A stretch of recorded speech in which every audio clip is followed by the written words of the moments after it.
चटपटीत चना कोळी वडा. पार्टीसाठी सुद्धा बनवू शकता किंवा कधीतरी चटपटीत काही खायचं मन झालं, तेव्हा सुद्धा बनवू शकता. चवीला अगदी भन्नाट लागतात. वरून छान कुरकुरीत व आतून एकदम सॉफ्ट असतात. एकदम छान मसालेदार आणि त्यावर वरून लिंबू पिळला ना, अगदीच चविष्ट लागतात. संध्याकाळच्या मोकळ्या वेळेमध्ये खाण्यासाठी सुद्धा तुम्ही बनवू शकता. रेसिपी तर अगदी सोपी आहे आणि साहित्य सुद्धा अगदी घरगुती लागतं. चला तर मग चटपटीत चना कोळी वडा बनवूया. तर त्यासाठी इथे मी छोले भिजवून घेतलेत. तर हे छोले व्यवस्थित स्वच्छ धुवून घेतले. त्यानंतर रात्रभर भिजत ठेवलेले.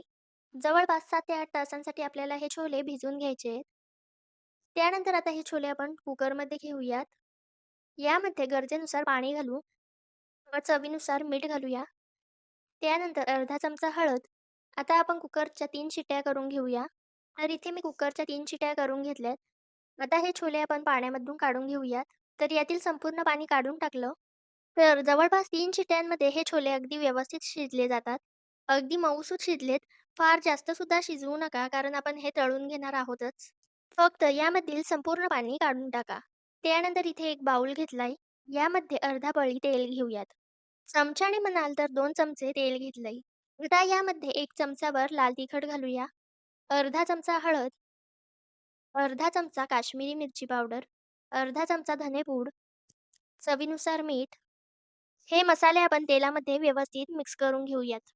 तर इथे मी हे मसाले व्यवस्थित यामध्ये मिक्स करून घेतलेत.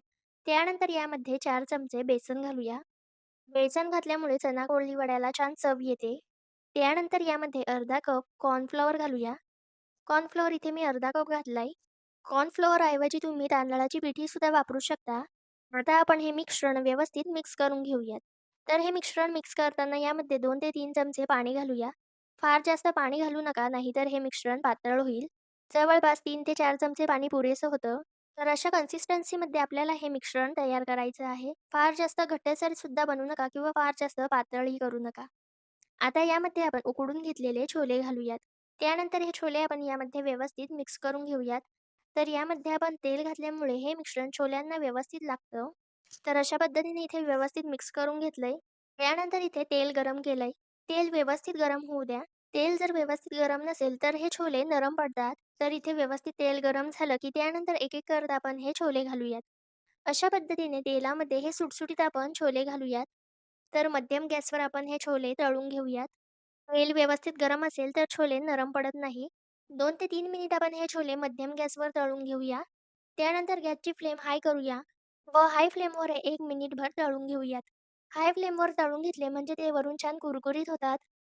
त्यानंतर आता या तेलामध्ये आपण इथे लसणाच्या पाकळ्या घालूयात. तर या लसणाच्या पाकळ्या आपल्याला न सोलता घालायच्या आहेत. त्याचबरोबर इथे 2 मी हिरव्या मिरच्या घातल्यात. याहून जास्त डार्क कलर करू नका. अशा रंगावर आले की हे छोले आपण तेलामधून काढून घेऊयात. अशाच पद्धतीने उरलेले सर्व छोले तळून घेऊयात. त्यानंतर इथे मी सर्व छोले तळून घेतलेत. अगदी छान कुरकुरीत तळले गेलेत. त्यानंतर इथे मी चाट मसाला घेतलाय. तर हा चाट मसाला आपण यावर घालूयात. त्यानंतर इथे असा मी लांबट आकारामध्ये कांदा चिरून घेतलाय. असा लांबट चिरलेला कांदा आपण यावर घालूया.